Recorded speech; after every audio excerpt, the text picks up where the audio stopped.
Islamic আরবি TV আপনার পাশে। ওই সময় যদি আমি দাড়িটা লাড়া দেই, আমি যদি দাড়িটা একবার এমন করে লাড়া দেই, তাহলে তোমরা ওই গলা কাটা থেকে বাইচা যাইবা। তোমরা বারবার চুরি কইরা ধরা পড়বা। কিন্তু আমি যদি একবার গলা লাড়া দেই, আমি যদি একবার আমার মুখটা লাড়া দেই, তাহলে তোমরা জামিন পেয়ে যাইবা। সুবহানাল্লাহ। এটা হইলো তার ক্ষমতা। এটা কার ক্ষমতা? বাদশার ক্ষমতা।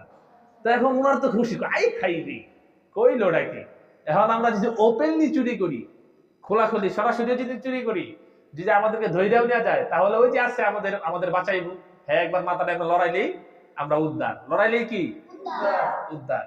তো এখন তাকে ধরে নিয়ে নিয়েছে, বলছি ঠিক আছে, তাহলে আগামীকাল রাত্রেবেলা আমরা অ্যাকশনে যাব। হ্যাঁ, তো তখন আপনি আমাদের সাথে থাকবেন। বলে আচ্ছা ঠিক আছে, কাজটা একটু দাঁড়াও, আগামীকাল যে আমরা অ্যাকশনে যাবো, আমরা কোন অ্যাকশনে যাব? এখন তিন চোর মনে মনে ভাবতেছে, কয় এই যে দেশ, এই দেশের তো কোনো জায়গায় বাকি রাখছি না, বাকি একটা জায়গা রয়ে গেছে। কয় কোন জায়গা? কয় বাদশার দরবার। বাদশার রাজ দরবার, প্রাসাদের মধ্যে কি করব? চুরি করব। কয় যেহেতু আমাদের সাথে একজন বাড়ছে, আবার এমন যেমন তেমন সাথী না, যে সাথে একবার মাথা নাড়াইলে আমরা রেহাই পেয়ে যাব, অতএব আমরা রাজ দরবারে চুরি করতে যাইতেই পারি। ঠিক কিনা?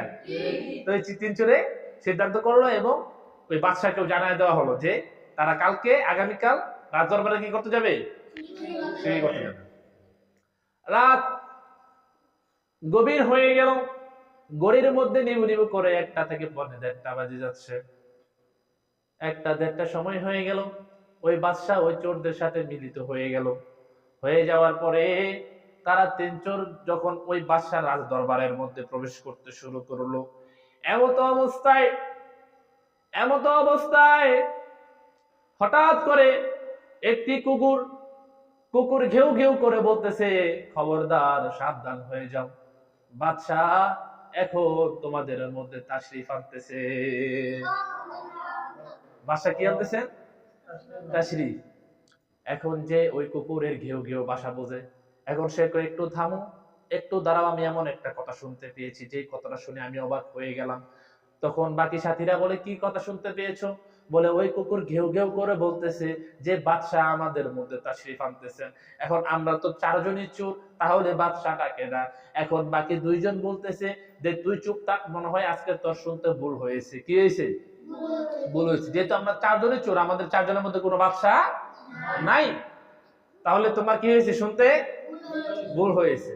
তো এখন এটাকে তারা ডস করে দিল। ডস করার পরে যখন তারা রাজ দরবারের মধ্যে চলে গেল, চলে যাওয়ার পরে যে বড় একটি সিন্ধুক, যে সিন্ধুকের মধ্যে হীরা, মানিক, জহরি, পান্না, স্বর্ণ, মুদ্রা রাখা রয়েছে, ওইটার তালা সামনে আসলো। তো ওই যে এক চোর যার হাতে তালি দিলে তালা খুলে যায়। ঠিক আছে? তো এখন সে তার ক্ষমতা দেখাইবো, তার তেলেসমতি দেখাইবো। তো হাতে তালি দিয়ে কি করলো? তালা খুলে ফেলছে। খুলে ফেলার পরে ওই হীরা মানিক গুলো তারা বস্তার মধ্যে ভরতে লাগলো। বস্তার মধ্যে ভরতে ভরতে ভরতে ভরতে এমন সময় হয়ে গেল, অনেকগুলো বস্তা হয়ে গেল। হয়ে যাওয়ার পরে তারা অবাক হয়ে গেল, যেহেতুগুলো বস্তা আমরা কিভাবে নিয়ে যাবো, আর একটু পরে ফজরের আজান দিবে, আর আমাদের চোখগুলো লেগে আসতেছে, চলো আমরা একটু ঘুমিয়ে নিই। আমরা কি করে নিই? ঘুমিয়ে নিই, পরে আমরা অস্তে করে সকালে আরামসে নিয়ে যাব। সকালে কি করে আরামসে? বলে কিভাবে নিয়ে যাব?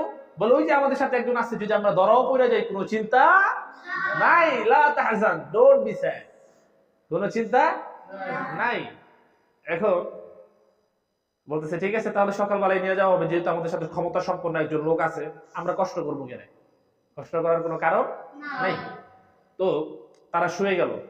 আর বাদশাহ ওনাদেরকে একটি ঘরের মধ্যে রেখে, যেই জায়গার মধ্যে বাদশার কোষাগারের মধ্যে যে জায়গায় স্বর্ণ মুদ্রা থাকে, ওই জায়গায় তারা ঘুমিয়ে গেল এবং বাদশা চলে গেল তার রাজ দরবার সামাল দেওয়ার জন্য। তো যখন সকাল হয়ে গেল, ওই চোরেরা উঠতেছে না। চোরেরা কি করতেছে না? উঠতেছে না। তো বাদশা হুকুম দিল প্রহরীদেরকে যে এই প্রহরীরা যাও, তোমরা যাইয়া ওই কোষাগারের মধ্যে দেখবে তিনজন ব্যক্তি শুয়ে রয়েছে, তাদেরকে তোমরা উঠিয়ে আমার রাজ দরবারে নিয়ে আসবা। কি? তাদেরকে উঠিয়ে নিয়ে আসবা।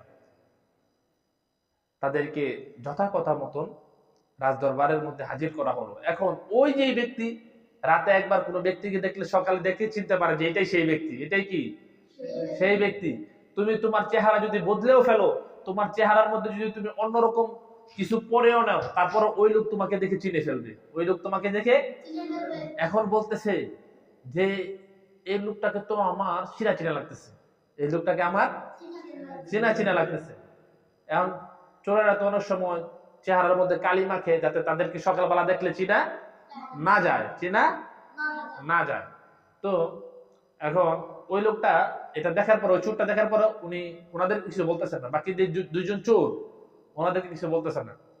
এখন ওরা তিনজন মনে মনে আলাপ করতেছে আর ফুসফুস করে আলাপ করতেছে, আমরা তিনজন তো ধরা খাইলাম, তাই না? আমার ব্যক্তিটা যে আমাদেরকে উদ্ধার করবে, যে আমাদেরকে কি করবে, উদ্ধার করবে। এমত অবস্থায় যে বিচারক বিচারক বাদশার কাছে হুকুম চাইয়ে বলে, বাদশাহ আপনি হুকুম করেন ওদের গর্দানটা শরীর থেকে আলাদা করে দিই, ওদের কল্লাটা শরীর থেকে আলাদা করে দেই। এখন বাদশাহ তো চুপ করে রইলেন। বাদশাহ তাদেরকে ওয়াদা করেছিলেন, ওই তিনজন চোরের সামনে যখন পুকুরের মধ্যে ওয়াদা করেছিলেন যে তার একটা ক্ষমতা আছে, যদি মাথাটা নাড়িয়ে দেয়, যদি একবার দাড়িটা নাড়িয়ে দেয়, তাহলে আর তারা তাদের গর্দান যাবে না, গর্দান যাবে না, মাথার কল্লা কাটা হবে না। এখন ওই বাদশাহ বললেন যে ঠিক আছে, তাদেরকে মাইরো না, তাদেরকে ছেড়ে দাও। তাদের কি করে দাও?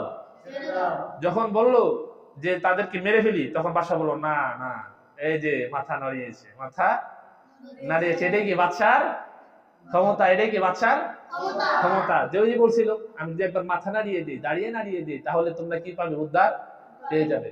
এখন যেই ব্যক্তি রাতের বেলা কোন ব্যক্তিকে দেখলে চিনতে পারতো, সকালবেলা বলে দিত এটাই সেই ব্যক্তি। এখন সেই ব্যক্তি ডাক দেয়া বলে ওই দুইজন চোরকে, ডাক দেয়া বলে একটু দাঁড়াও, এখানে একটু গাপলা আছে। বলে কি গাপলা? গাপলাটা হচ্ছে এরকম, আমাদের সাথে যে 4 নাম্বার ব্যক্তি ছিল, এই ব্যক্তিটি হচ্ছে নিজেই বাদশাহ। সুবহানাল্লাহ। বাড়িতে যাই খাওয়া দাওয়ার পরে জোরে কই। তো এখন ওই দুইজন চোর এবং সবাই অবাক হয়ে গেল, বলস আমাদের সাথে বাদশা ছিল আর বাদশা আমাদের কিভাবে ছেড়ে দিল? How is this possible? এটা কিভাবে সম্ভব? এটা কিভাবে সম্ভব যে সে বাদশা হয়ে আমাদের চোরেদের সাথে যোগ হয়ে সে আমাদের সাথে চুরি করে এবং আমাদেরকে মুক্তিও করে দিল, আমাদেরকে কোনো শাস্তিও দিল না? অবশ্যই সে কোন আল্লাহর মহৎ একজন বান্দা, ঠিক কি না? এখন এই বাদশার মহত্ব দেখে, এই বাদশার যেই কথা ছিল যে সে দাড়ি নাড়িয়ে দিয়ে তাদেরকে বাঁচিয়ে দিবে, মাথা নাড়িয়ে দিয়ে তাদেরকে বাঁচিয়ে দিবে, ওই বাদশা তার নিজের কথা কি করেছে? রক্ষা করেছে, নিজের কথা রক্ষা করেছে। এই রক্ষা করার কারণে এবং এই বিশ্বাসতার কারণে, যে বিশ্বাস ওই তিনজন চোর ওই বাদশার উপরে করেছে, তবে বাদশা ভেবে নয়, চোর ভেবে, তারপরেও বাদশা তার নিজের হালতে এসে ওই তিনজন চোরকে মুক্তি দিয়ে দিলেন। এই মুক্তি দেখে ওই তিনজন চোর আল্লাহ রাব্বুল আলামিনের ইবাদতের মধ্যে মশগুল হয়ে গেলেন এবং তারা চোর থেকে তওবা করে ওই বাদশার শরণাপন্ন হয়ে গেলেন। বলেন সুবহানাল্লাহ।